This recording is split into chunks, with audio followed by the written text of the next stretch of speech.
Aisha Hayes stood by the window of her small apartment in Atlanta, Georgia, gazing at the gray sky, which seemed to mirror her inner turmoil. Rain hammered against the glass, the drops merging into shapeless streams, much like her life had dissolved into chaos over the last few months. Welcome to Betty's Stories. I share new life stories here every day, and I'd really appreciate it if you hit subscribe and liked my video. Now, let's jump back into my story. I'm sure you'll love it if you keep listening till the end. Aisha, you still there? A weak voice called from the next room. The 23-year-old sighed and adjusted a stray strand of her dark hair.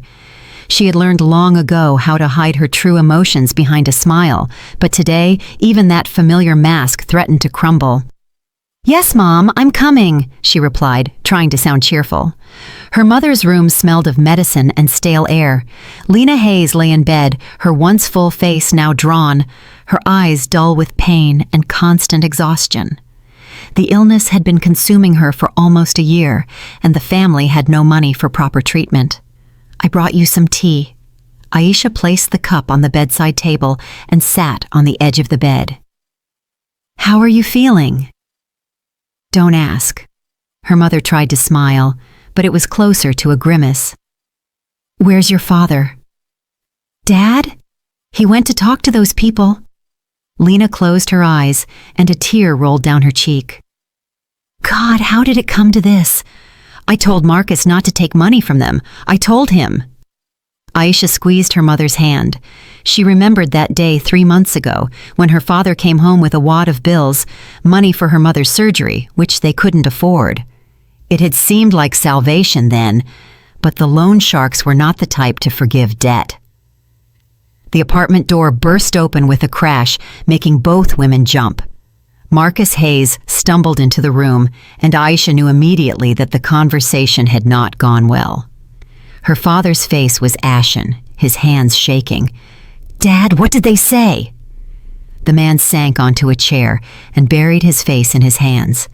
Silence fell for a few moments, broken only by the ticking of the old clock on the wall. "We have 1 week," he finally said, his voice raw. "1 week to pay back the debt.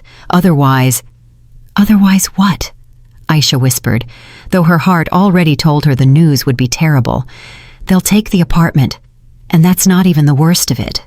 "What else?" "They said there's an option."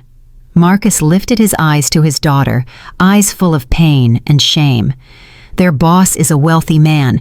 He saw you once when he came here, and he's willing to forgive the entire debt if you agree to marry him." Aisha felt the ground drop out from under her. She heard the words, but her brain refused to process them. "Are you serious?" she choked out. "Dad, tell me this is some sick joke. I would never—" Marcus's voice cracked. "Aisha, I would never ask this of you. But they said if we don't pay, they won't just take the apartment. They promised your mother wouldn't live to see the end of the month." Lena gasped, and Aisha felt herself turn to stone. Fragments of thoughts flashed through her mind, each one more terrifying than the last. "Who is he?" she asked, surprised by her own calm. "His name is Elias Thorne. He's nearly 60. They say he barely walks after an illness, but he's incredibly rich, influential." Her father spoke without lifting his eyes. "We don't have a choice, sweetie." The following days passed in a fog. Aisha mechanically went about her duties, caring for her mother, cooking, cleaning, but inside, a storm of conflicting emotions raged: anger at her father's foolishness, pity for her mother, fear of the unknown future, and worst of all, a sense of guilt that deep down she blamed her parents for her situation. On the 3rd day, a man arrived from Elias Thorne. He was tall, well-built, about 40, and wore an expensive suit. He looked so out of place in their dreary apartment that Aisha almost laughed. Almost. "My name is Darius Powell," he introduced himself, handing her a business card. "I'm Mr. Thorne's assistant. He asked me to give you this." Aisha took the envelope with trembling hands. Inside was a photograph of a mansion that looked like a palace and a short note. "This will be your home. I promise you will want for nothing." "And Mr. Thorne is a man of his word," Darius continued, watching her reaction. "He understands that the situation is unusual, but he's prepared to provide for not just you, but your parents too. Your mother will get the best doctors, treatment abroad if necessary." "And what does he get in return?" Aisha's voice was colder than she expected. "I need to know the truth. What does he really want from me?" Darius Powell hesitated for a moment, choosing his words. "Elias Thorne is nearly 60. He is gravely ill. After a stroke, the left side of his body is barely functional. He walks with great difficulty, leaning on a cane and a nurse's help. The doctors give him a year, maybe 2 at most. He has no heirs, no family. He is alone." The man paused. "He wants to spend the rest of his life not in solitude. He needs company, a wife who will be by his side." "So, I'm supposed to be a nurse?" Bitterness broke through Aisha's voice. "A wife," Darius corrected. "A lawful wife. After his death, you will inherit his entire estate. It is a substantial fortune, believe me. Your family will be set for life." Aisha looked at her mother, who was lying in the next room, having heard every word of the conversation. Their eyes met, and in Lena's eyes, Aisha saw a plea and a readiness to give up everything just so her daughter wouldn't sacrifice herself. "I have conditions," Aisha said, surprising herself with the firmness of her voice. "My mother's treatment begins immediately.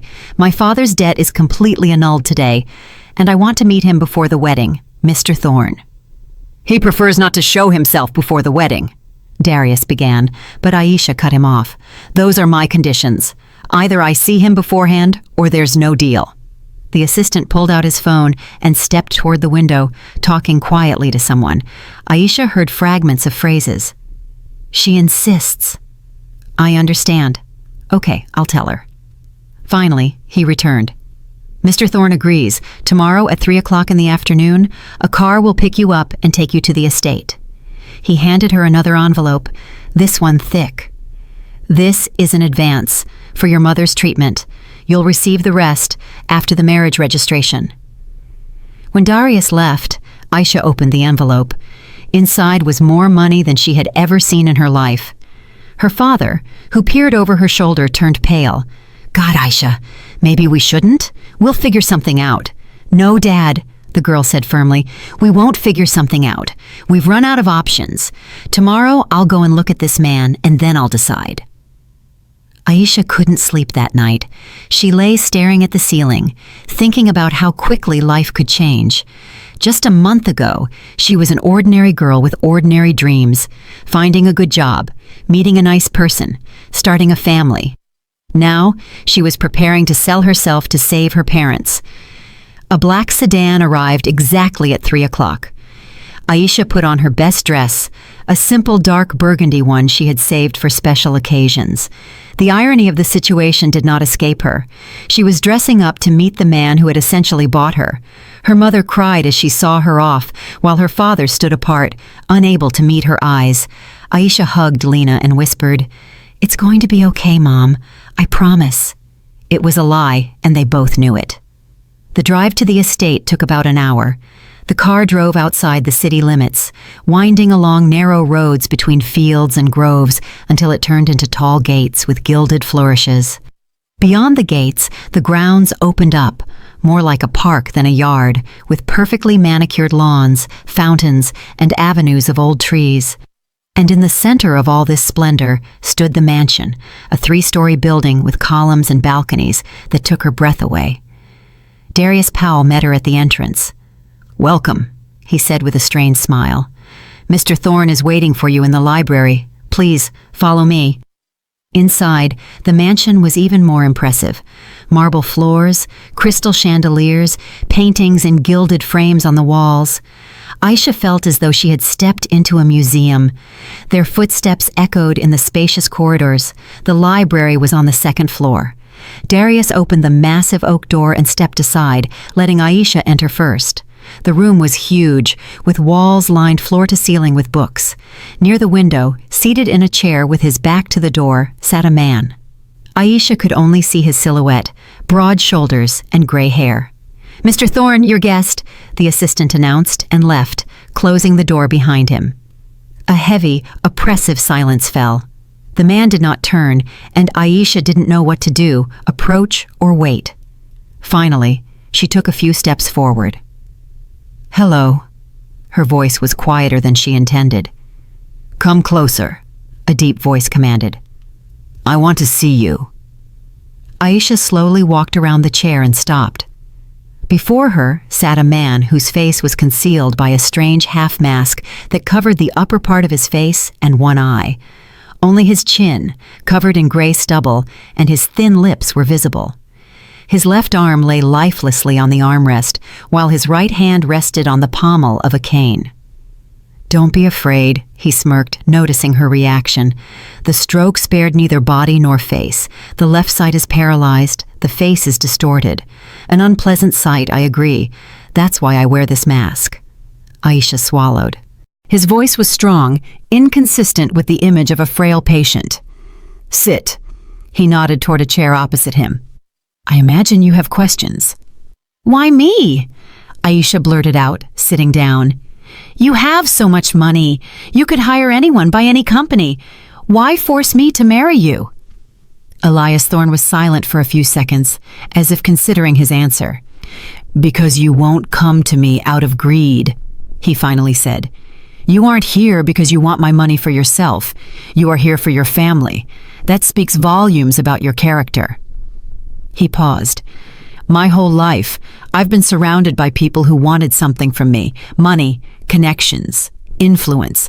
Not a single person who was with me just to be with me. And you think I will be with you just to be with you?" Aisha couldn't hold back. "You just said yourself that I'm here for my family." "Yes, but at least you are honest about your motives," he replied. "And I know you won't betray me. Your loyalty to your family is a guarantee that you will fulfill your part of the bargain." "What part exactly?" Aisha asked. "What do you want from me?" Elias Thorne struggled to his feet, leaning heavily on his cane. He was indeed barely able to stand. His left leg dragged across the floor. "Just be near me," he said tiredly. "Dine with me, talk to me, read me books. Create the illusion that I have a family, that I am not dying alone." He turned toward the window. "That's all." Aisha looked at the stooped figure by the window and felt a strange mix of pity and revulsion.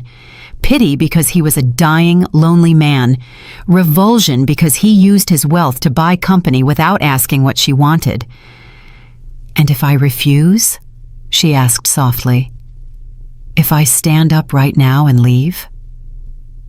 Elias Thorne turned, and his single visible eye flashed with something like surprise. "Then the money I gave for your mother's treatment will have to be returned, and your father's debt will remain. I won't hold you by force. The choice is always yours, Aisha." She stood up and approached the window, standing beside him. From here, there was a beautiful view of the garden, bathed in the pre-sunset light. Somewhere beyond those high walls was her old life, the small apartment, the sick mother, the guilt-ridden father, poverty and hopelessness. "When is the wedding?" she asked, without taking her eyes off the window. "In 1 week. A quiet ceremony, only the bare necessities. No celebrations, unless you object." "I don't object," Aisha turned to him. "I have one more condition." "I'm listening."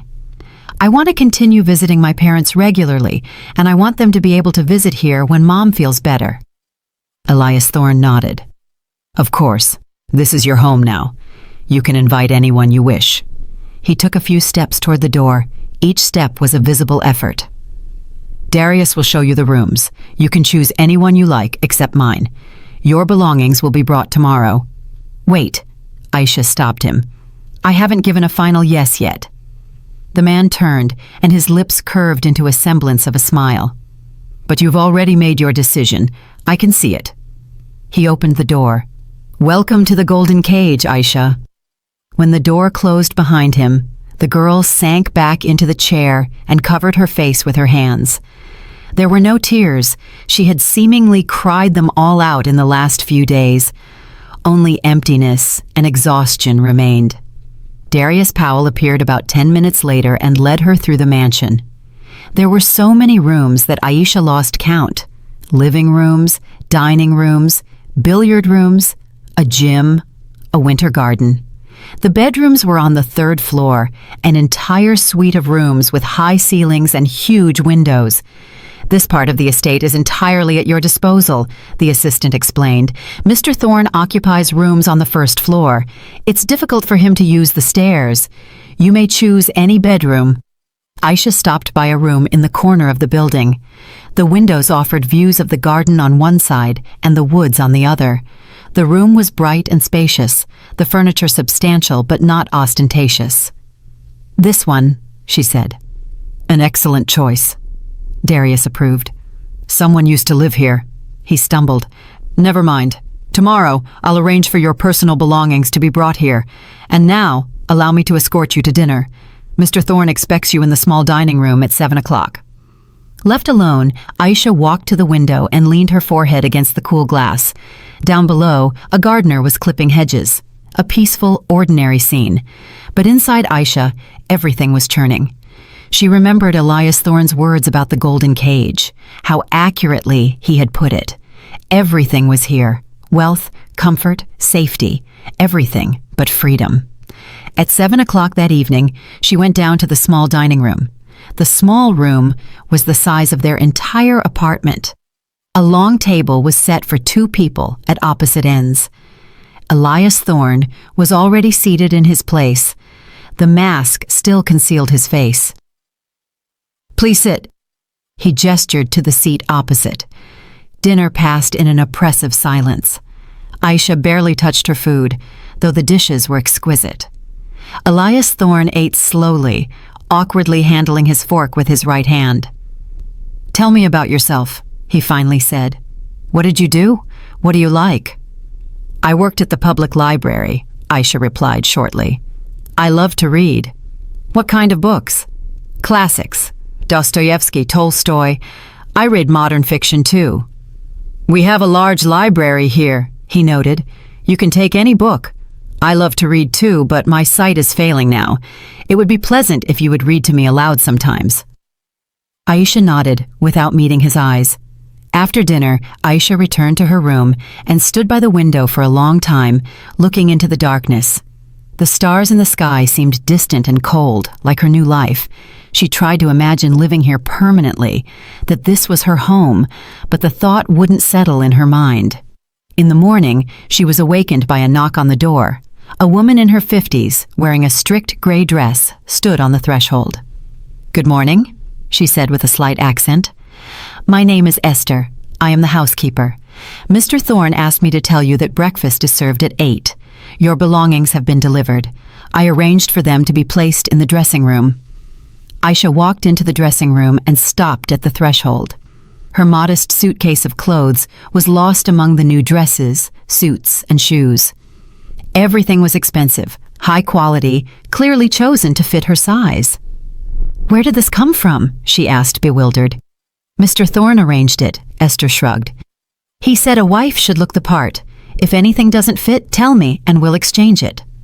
Aisha ran her hand over a silk dress. She could only have dreamed of such things before. Now she had an entire wardrobe, but it brought her no joy. Every dress was a reminder of the price she had paid. The following days blurred into a monotonous routine. Breakfasts and dinners with Elias Thorne, conducted with polite but strained conversation. Long hours in the library where she read aloud to him. Solitary walks in the garden. Elias Thorne did not insist on her constant presence. He gave her freedom. But that freedom was illusory. She was still in a cage, even if it was gilded. She was surprised that Elias never once attempted to get physically close to her. He maintained his distance, always polite and proper. Sometimes she caught his gaze, the single eye visible from behind the mask, looking with a kind of melancholy, but he would immediately look away. On the 4th evening, while Aisha was reading him a story by Chekhov, He suddenly interrupted her. Are you unhappy here? It wasn't a question. Aisha closed the book and looked at him. What did you expect? That I'd be ecstatic? No, he sighed heavily. But I hoped that in time you would at least grow accustomed to life in captivity. To selling myself? Bitterness broke through her voice. You saved your family, he countered. It's not a sale, it's a sacrifice. There's little difference. Aisha stood up. May I go? I'm tired. Elias Thorne nodded and she headed for the door, but his voice stopped her. Aisha, I know what you think of me, and maybe you're right, but believe me, if I had had any other way... He fell silent. Good night. She left without replying. In the corridor, she ran into Darius Powell. How is he feeling? The assistant asked. Tired? Aisha answered curtly, trying to pass him, but he detained her with a question. Do you know why he wears the mask constantly? He said his face is paralyzed after the stroke. Darius looked at her strangely. Yes, of course. That's the only reason. He nodded and left, leaving Aisha perplexed. What did he mean? The wedding took place exactly 1 week later, as Elias Thorne had promised. A small ceremony at the county clerk's office without guests or celebration. Only the two of them, Darius Powell as a witness, and some elderly woman Aisha hadn't seen before. Elias Thorne arrived in a formal black suit, leaning on his cane. The mask still concealed half of his face. Aisha wore a simple white dress, one of the new additions to her wardrobe. She couldn't bring herself to look in the mirror before leaving. The ceremony was short and joyless. When the clerk pronounced them husband and wife, Elias Thorne did not attempt to kiss the bride. He simply took her hand. His palm was surprisingly warm and dry. He whispered, "Thank you." Aisha didn't answer. A lump in her throat kept her from uttering a word. After the registration, Darius Powell drove them back to the estate. On the way, Aisha stared out the window, not seeing the passing scenery. She was now officially Mrs. Thorne. She suddenly realized she didn't even know her husband's last name. "What is your last name?" she asked, breaking the silence. Elias Thorne smirked. "Thorne. And now it's yours. It sounds ironic, doesn't it? Thorns are hardly a symbol of loyalty and love, but for us..." He didn't finish the sentence, but Aisha understood. They had a contract, a deal, but certainly not love. That evening, Esther appeared in Aisha's room with a tray. "Mr. Thorne asked me to tell you that dinner will be in his quarters," the housekeeper said, placing the tray on the small table. "He expects you at 9 o'clock this evening." "In his quarters?" Aisha repeated, her heart beating faster. "But we always dine in the dining room." "Today is a special day." Esther avoided her gaze. "The wedding, after all." When the housekeeper left, Aisha sank onto the bed. Her hands were shaking. She knew this moment had to come, but she was still unprepared. All day she had convinced herself that Elias was too sick, too frail for conjugal relations. But what if she was wrong? At 9 o'clock, gathering all her resolve, she went down to the first floor. Elias Thorne's rooms were in the east wing of the mansion, where she had never been before.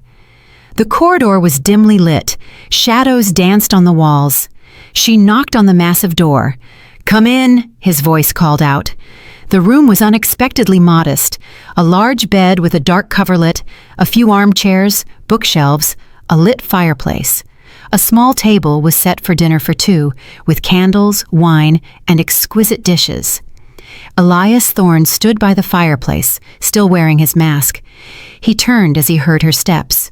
"Don't be afraid," he said, as if reading her mind. "I won't. I just asked you to have dinner. Traditionally, a couple spends their first night together, but I understand that would be too much for you." Aisha felt a wave of relief, immediately replaced by shame. She sat down at the table, avoiding his eyes. "I wanted to talk about the rules of our life together," Elias Thorne continued, taking a seat opposite her. "You are free to do whatever you want. Meet friends, travel wherever you wish. The money is at your disposal. I have no intention of controlling you." Then why all this? Aisha blurted out. If you don't need a real wife, why the marriage? Elias Thorne poured wine into 2 glasses. I need company, he said simply. Someone who will be here, in this house. Someone I can talk to in the evening. Someone who will be near when the end comes. He fell silent, gazing into the fireplace. You can't imagine how terrifying it is to die alone. There was such sorrow in his voice that Aisha felt an unexpected pang of pity. Tell me about yourself, she requested. Who are you? Where did the money come from? Why are you alone? Elias Thorne was silent for a long time, then sipped his wine. A long and sad story. I'm sure you don't want to hear it. I do, Aisha insisted. If we are husband and wife now, I should at least know who I'm living under the same roof with. Elias Thorne leaned back in his chair. His fingers clenched the glass. The fire in the fireplace cast strange shadows on his figure, making him look like a ghost from the past. I was born into a poor family, he began. My father drank. My mother worked 2 jobs to feed my brother and me. I understood from childhood that if I wanted to achieve anything, I'd have to fight my way up. I studied hard, went to college, worked wherever I could. He paused. And then came the big boom. Chaos, opportunities, risks. I took a risk, took out a loan, started a small business. I got lucky. The business took off. Then another, and another. After 10 years, I was wealthy. After 20, very wealthy. And were you alone all that time? Aisha asked. No. Bitterness entered his voice. I was married. Celeste. She was beautiful, smart. I thought I loved her. We married when I was 35. We had a daughter. Aisha flinched. A daughter. So he had a family. What happened? She asked softly. I was too busy with business. Elias Thorne looked into the fire without blinking. Constant travel, meetings, deals. I thought I was providing for them, giving them the very best. But in reality, I was just absent. Celeste felt lonely. And then she met another man, my former business partner. His voice grew harsh. They had an affair behind my back for an entire year. When I found out, I caused a scene. Celeste took our daughter and left with him. And your daughter? How old was she? 12. Her name was Zoe.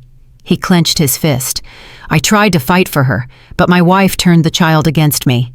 She said I abandoned them, that money was more important to me. Zoe stopped talking to me. And then there was the accident. Aisha froze, sensing something terrible. Celeste and her new husband were driving. Zoe was with them. A drunk driver crossed into oncoming traffic. Elias Thorne fell silent, and Aisha saw his hand tremble. All 3 died instantly.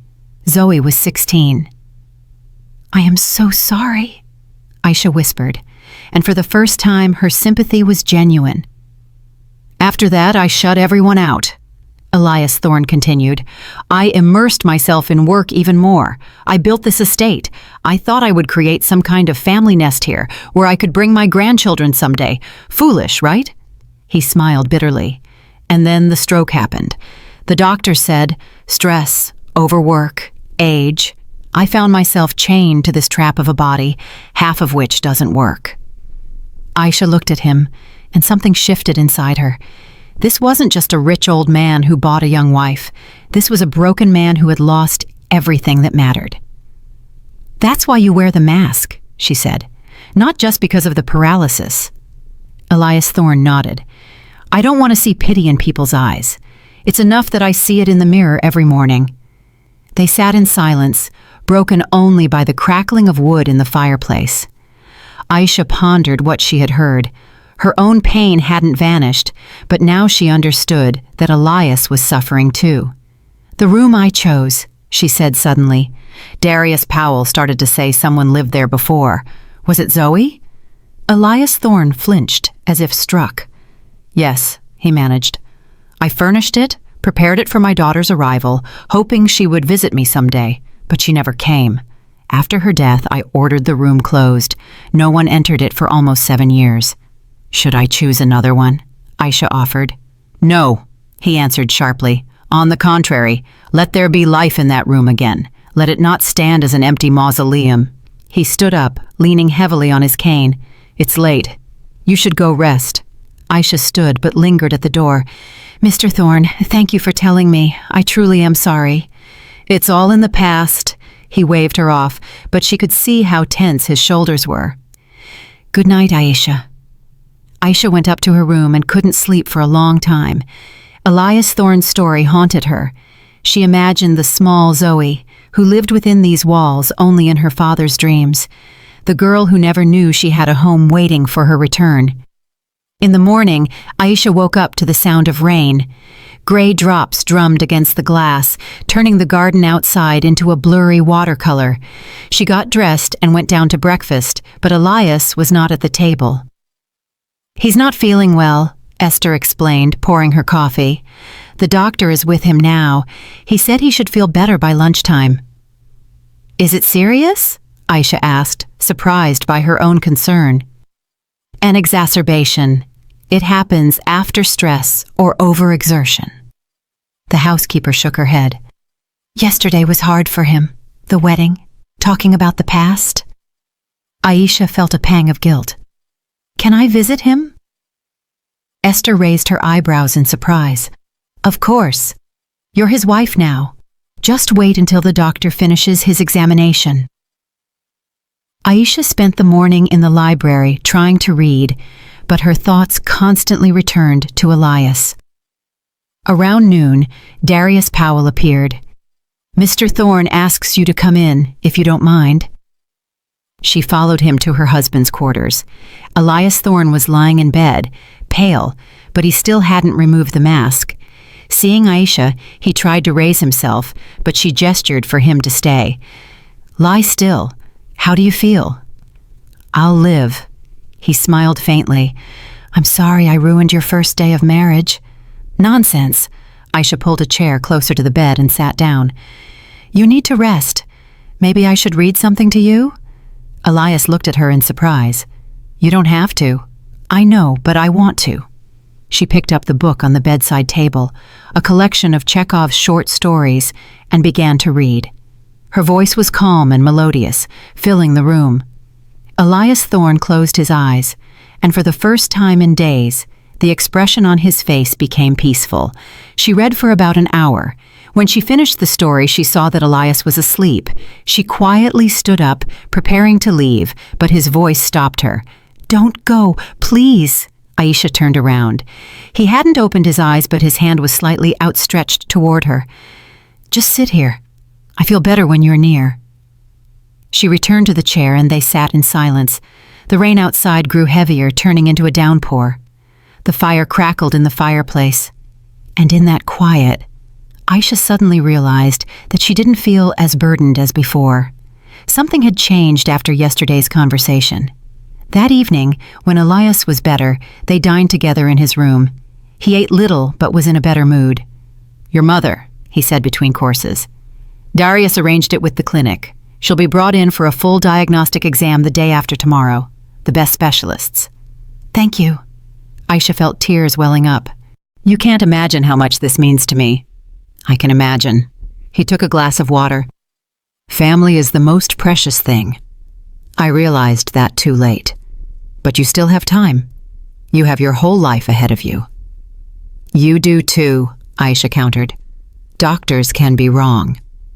Elias Thorne smiled sadly. My dear, I've already made peace with it. But I'm grateful to fate for sending you to me, if only at the end.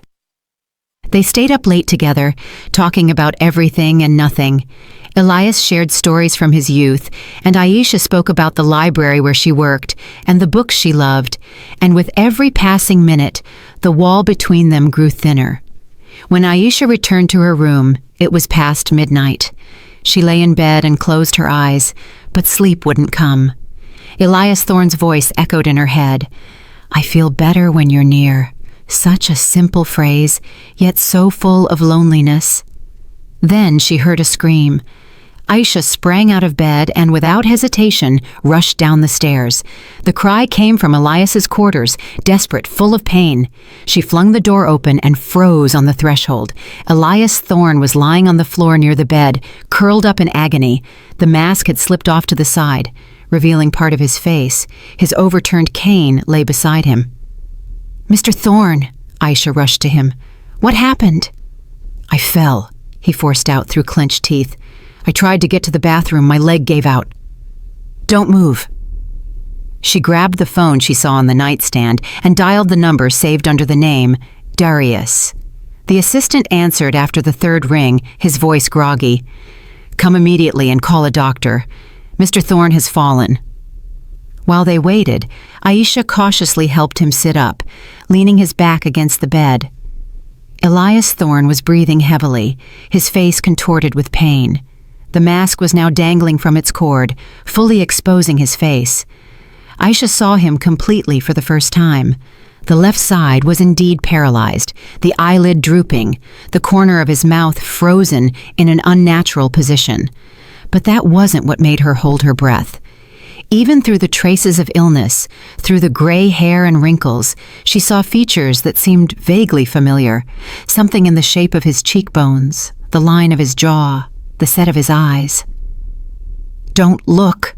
Elias Thorne tried to turn his head, but Aisha gently stopped him. "It's okay. You know I'm not squeamish." She took a towel from the armchair and carefully wiped the sweat from his forehead. "Where does it hurt the most?" "My leg. I think I twisted my ankle."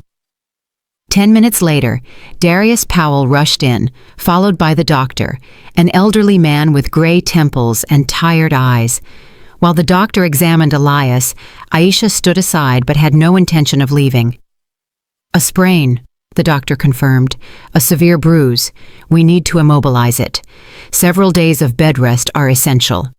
"I'll manage," Elias began, but the doctor interrupted him. "You need help, constant help. You cannot be alone, Mr. Thorne. In your condition, any fall could end up much worse."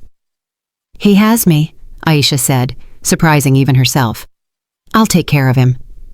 The three of them, Elias, the doctor, and Darius, stared at her. "Aisha, you don't have to," Elias began, but she raised her hand. "I am your wife, officially, and wives care for their husbands when they are sick, so don't argue." The doctor nodded approvingly and began giving instructions.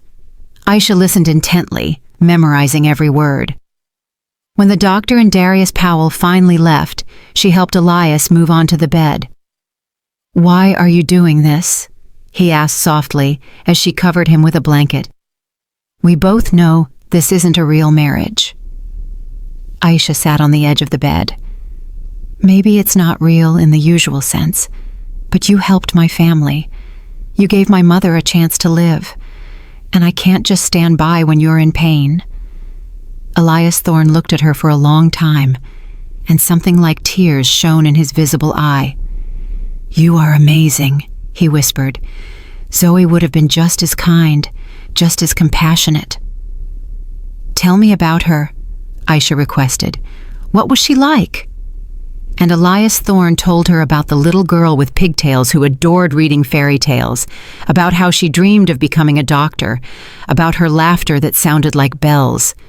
He spoke, and tears streamed down his face, no longer hidden by the mask. Aisha held his hand and listened in silence. And later, when he fell asleep, exhausted by pain and memories, she remained sitting near him, not in her luxurious room on the third floor, but here, in the armchair by his bed. In the morning, she woke up to someone covering her with a throw blanket. Opening her eyes, she saw Esther. "You sat up all night."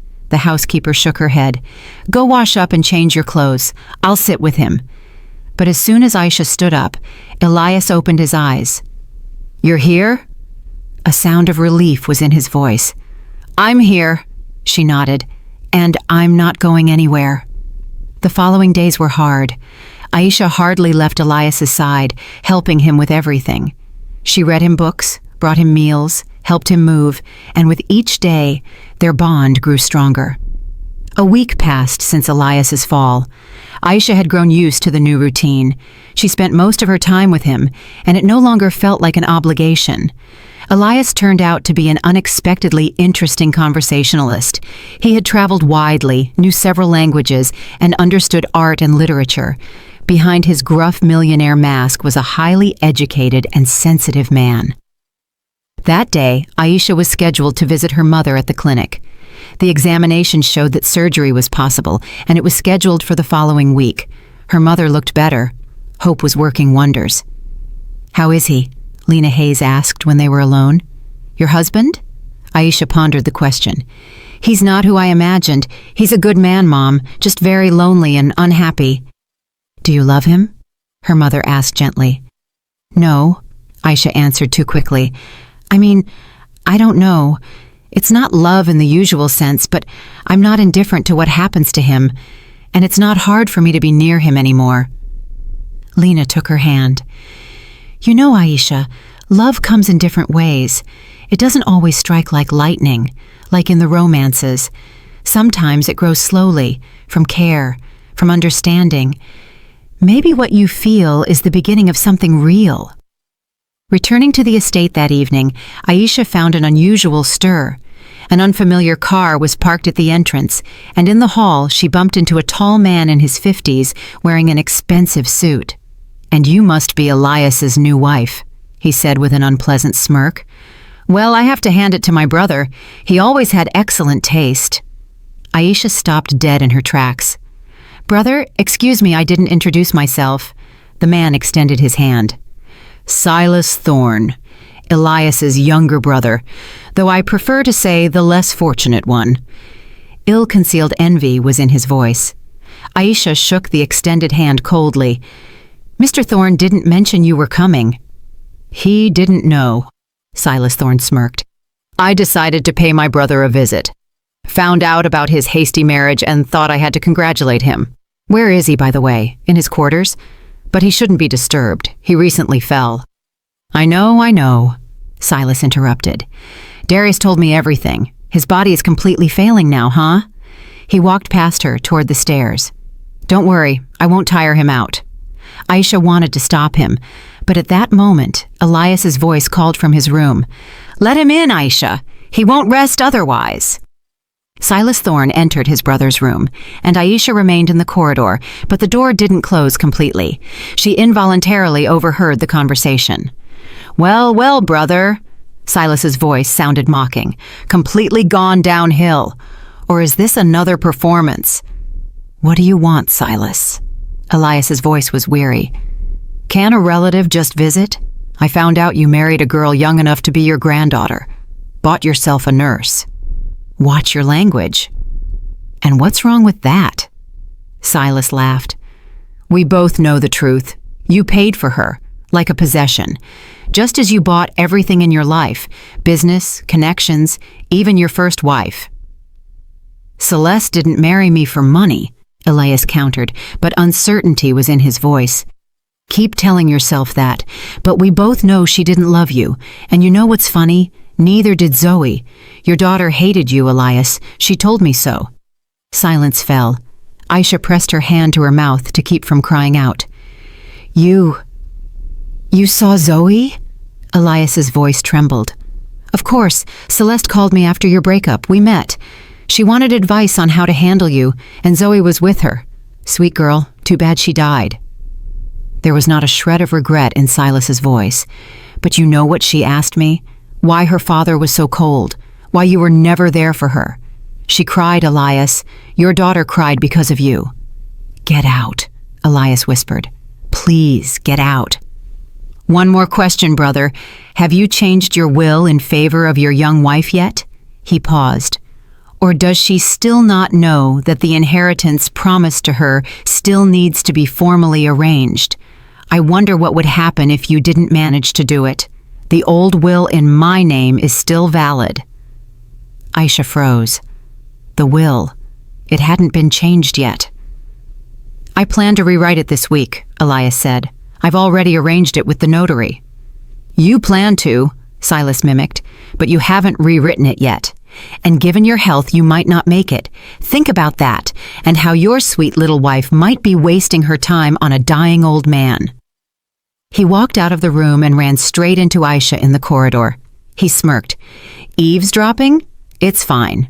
Now you know the truth. My advice, hurry him up with the will, or you might be left with nothing." Aisha watched Silas walk away, feeling everything churn inside her. His brother's words echoed in her head. "Hurry him up with the will. You might be left with nothing." She slowly entered Elias's quarters. He was sitting on the bed with his back to the door. His shoulders were slumped. The mask lay on the nightstand. He had stopped wearing it around Aisha after the night he fell. Hearing her steps, he didn't turn around. "You heard everything?" It wasn't a question. "Yes." Aisha walked closer. "Is it true? The will is still in his name?" Elias Thorne sighed heavily and finally turned to her. His face, distorted by the paralysis, looked especially sad in the dim light of the evening lamps. "Yes, I drew it up years ago, when Silas and I were still on normal terms. After Zoe's death, I just didn't see the point in changing it. There was no one left to leave the fortune to."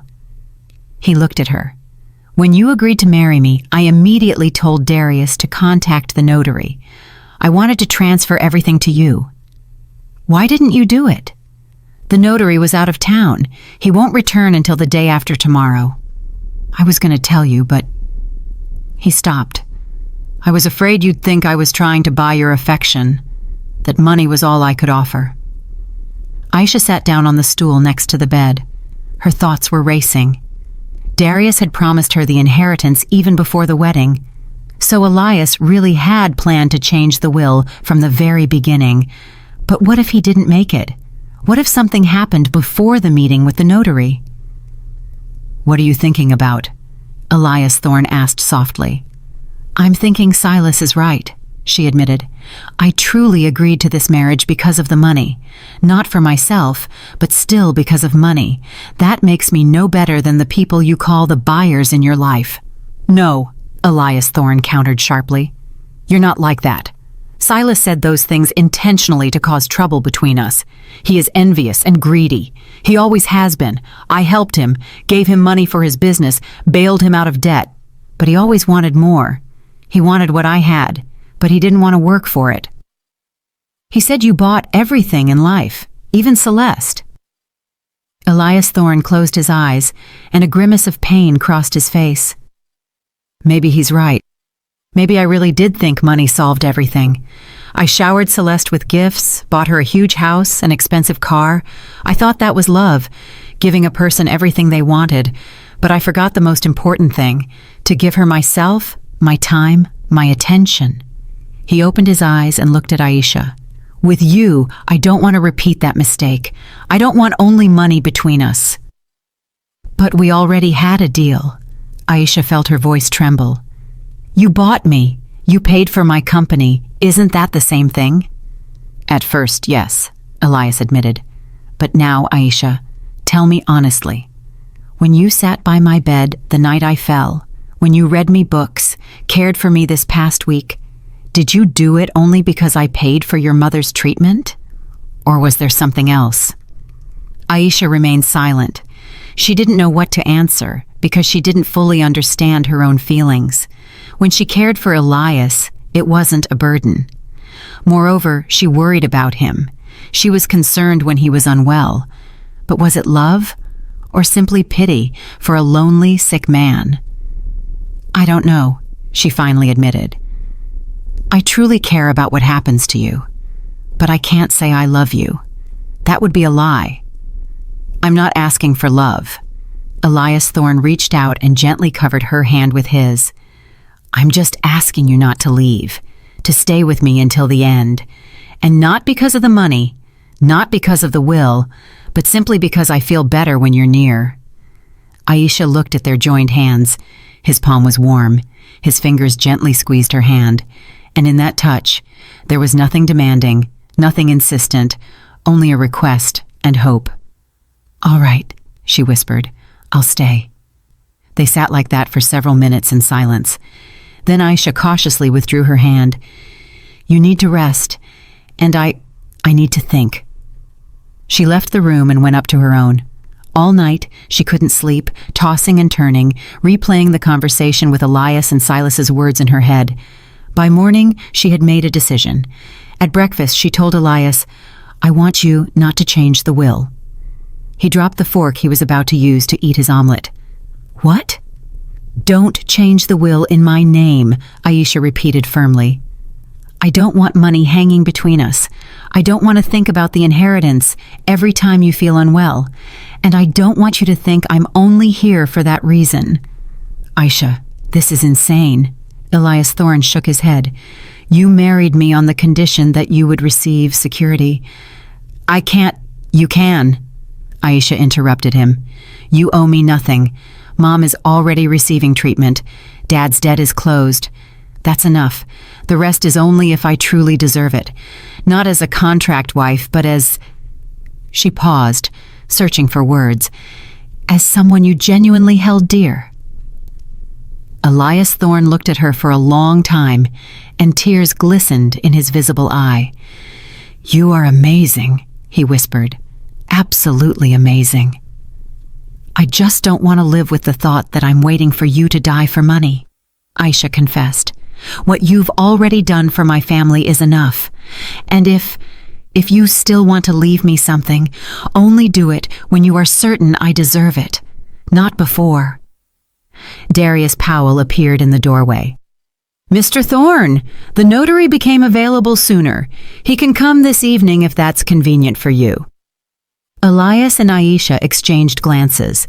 He raised an eyebrow questioningly, and she nodded. The decision was made.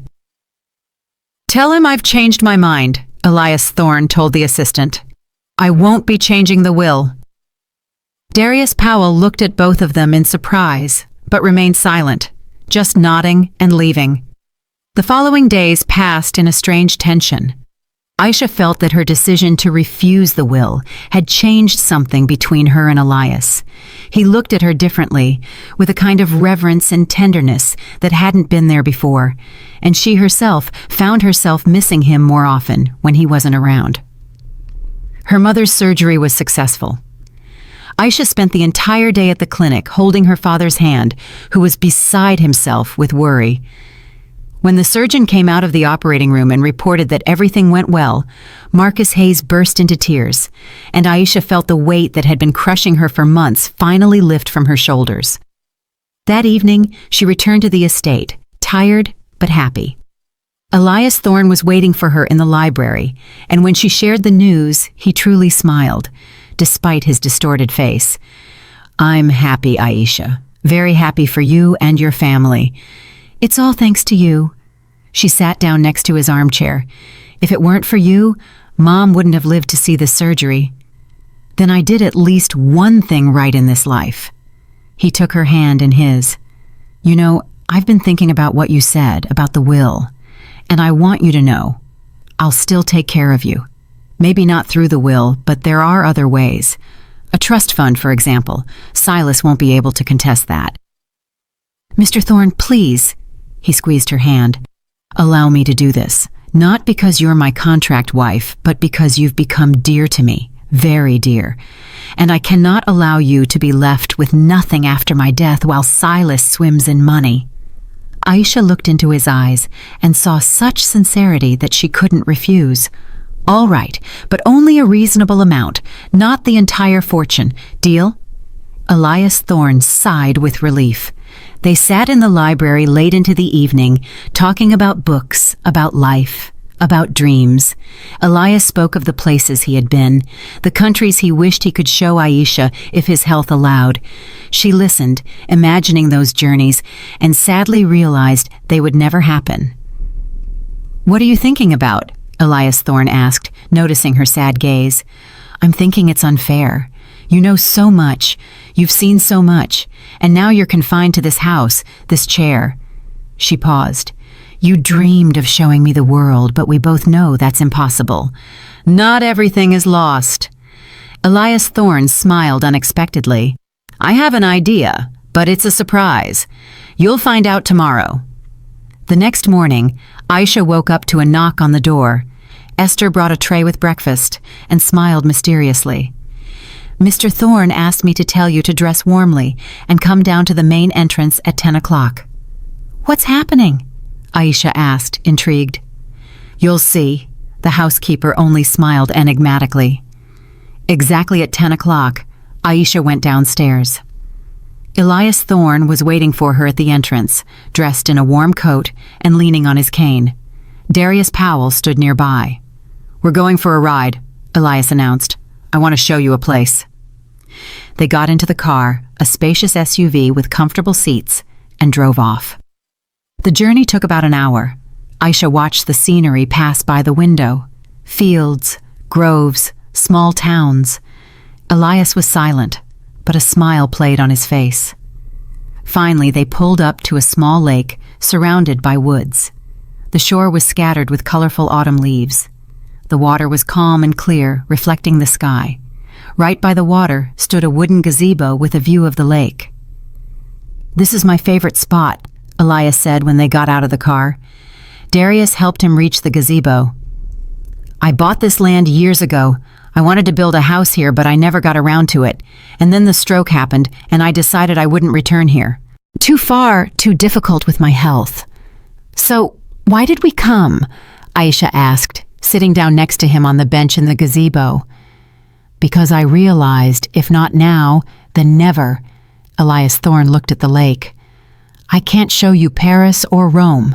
I can't take you to the mountains or the sea, but I can share what is precious to me. This place, this beauty." Aisha felt a lump in her throat. She looked at the lake, at the trees reflected in the water, at the quiet, peaceful scene around them, and understood that it was truly beautiful, perhaps even more beautiful than foreign sights. "Thank you," she whispered. This is a truly special place." They sat there for more than an hour, simply enjoying the quiet and the peace. Elias Thorne talked about how he found the lake, how he dreamed of building a small home for his family here. Aisha listened and imagined what his life could have been like if things had turned out differently. On the way back, Elias Thorne dozed off in the car, resting his head on Aisha's shoulder. She sat motionless, afraid to wake him, and looked at his face. Even distorted by paralysis, it now seemed familiar to her. Once, she had only seen an old, sick man who bought her. Now she saw a person with a broken heart who was trying to find some warmth before the end, and she suddenly realized that she had fallen in love. Not passionately, not madly, but quietly, deeply, truly. The thought shocked and frightened her at the same time. She had fallen in love with a dying man, a man who had so little time left. That evening, while Elias Thorne was resting after the trip, Esther knocked on Aisha's door. The housekeeper's face was troubled. "We have a problem," she said softly. "I overheard Darius Powell's phone conversation. He was talking to Silas Thorne about Mr. Thorne's health, about him leaving the house today. Silas asked when this end might come, and Darius replied, 'Soon, very soon.'" Aisha went cold. "You think I don't know what to think?" Esther shook her head. "But I don't like what I heard. Darius Powell has worked for Mr. Thorne for 20 years, but he's also well acquainted with Silas. And if the will is still in the younger brother's name—" She didn't finish the sentence, but Aisha understood everything. "We have to warn Mr. Thorne." "Warn him of what?" The housekeeper threw up her hands. "We have no proof, just suspicions, and Mr. Thorne trusts Darius as he trusts himself." "Then I'll be more watchful," Aisha said decisively. "I won't leave his side for a moment." For the next few days, she indeed barely left Elias Thorne's side. In the morning they had breakfast together. During the day she read to him, or they simply talked, and in the evening they had dinner. Darius Powell tried to draw her away several times under different pretexts, some documents to sign or to talk about decorating her room. But Aisha always found a reason to stay with Elias. She saw the assistant frown, saw the irritated glances he threw her way, but he said nothing, did not insist. Maybe Esther was mistaken. Maybe the conversation was harmless. But then something happened that dispelled all doubts. It happened a week after the trip to the lake. Aisha came to Elias Thorne with his morning tea, as she did every day. He was sitting in his armchair by the window, holding a document. His face was deathly pale. "What's wrong?" Aisha asked, alarmed. Elias Thorne silently handed her the paper. It was a printout of a bank transfer. A very large sum had been moved from his account to an offshore account 3 days ago, and the signature on the transfer document was his, Elias's. "I didn't do this," he whispered. "Aisha, I did not sign this transfer. I never even saw this document." Aisha looked at the signature. It was indeed very similar to Elias Thorne's handwriting, which she had seen many times. But there was one detail, the last letter of the surname. Elias always drew it with a distinctive flourish. Here, the flourish was missing. "It's a forgery," she said. "Someone faked your signature and stole the money." "Darius," Elias Thorne gasped. "Only he has access to my accounts. Only he could have done this." At that moment, the door burst open and Darius Powell himself appeared on the threshold. In his hand was a handgun. "What a shame you discovered this so quickly, Mr. Thorne," he said coldly. "I was counting on having more time." Aisha instinctively stepped forward, shielding Elias. Her heart pounded so hard it felt like it would jump out of her chest. "Darius, what are you doing?" Elias Thorne's voice trembled not from fear, but from the pain of betrayal. 20 years you were by my side." 20 years I was your shadow," the assistant shouted, his face contorted. 20 years I carried out your every whim, smiled, bowed. You didn't even notice me as a person. I was just a function, a tool. And Silas Thorne? He offered me a share. Real money after your death. All I had to do was help it happen a little faster." "You wanted to kill him?" Aisha whispered. "Didn't want to. I want to," Darius corrected coldly. "Today. Right now." "An accident. The old man fell down the stairs. No one will prove anything. And tomorrow, Silas Thorne inherits everything and I get my cut." "And me?" Aisha asked, trying to buy time. "What about me? You were a witness. Sadly, you tried to help your husband and fell too. A tragedy." Elias Thorne tried to stand up, but Darius aimed the gun directly at him. "Sit down." At that moment, the door behind Darius Powell flew open, and Esther burst into the room with a heavy candlestick in her hands. The blow landed precisely on the back of his head. Darius grunted and collapsed onto the floor. The gun fell from his hands. "I heard," the housekeeper panted. "I heard and called the police. They're already on their way." Aisha rushed to Elias. He was sitting pale in shock. She hugged him, and he clung to her like a child. "It's over," she whispered. "It's all right. I'm here." The police arrived 10 minutes later. Darius Powell was taken away in handcuffs. It turned out that Esther had already contacted the bank and blocked the transfer. The money remained in Elias's account. And the recordings from the surveillance cameras installed in the mansion showed Darius forging the signature. Silas Thorne was also arrested. The correspondence on Darius's phone was full of evidence of their conspiracy. 3 months passed. Aisha was sitting in the same gazebo by the lake where they had visited with Elias. He sat beside her, but without a cane. The rehabilitation, which began after Darius's arrest, yielded unexpected results. It turned out that some of the symptoms were exacerbated by medication that the assistant had secretly been administering. Without those additives, Elias began to recover. "What are you thinking about?" he asked, taking her hand. "About the strange journey we had to take." Aisha looked at his face. The paralysis hadn't vanished completely, but it was significantly reduced. He no longer wore the mask. "We started as strangers bound by a contract," Elias finished. "And now? Now we're family, a real family, without contracts or conditions." "You know what's funny?" Aisha smiled. "On our wedding night, I thought that when you took off your mask, I would see a monster. But I saw a person. just a person who needed love. And you gave me that love. Elias Thorne leaned in and kissed her. Gently, carefully, the first real kiss in all their months of marriage. In the distance, on the shore of the lake, builders were laying the foundation for the house, the very one Elias had dreamed of. Now it was no longer a dream, but reality, their future. And in Elias Thorne's jacket pocket was a new document, a will that transferred his entire estate to Aisha.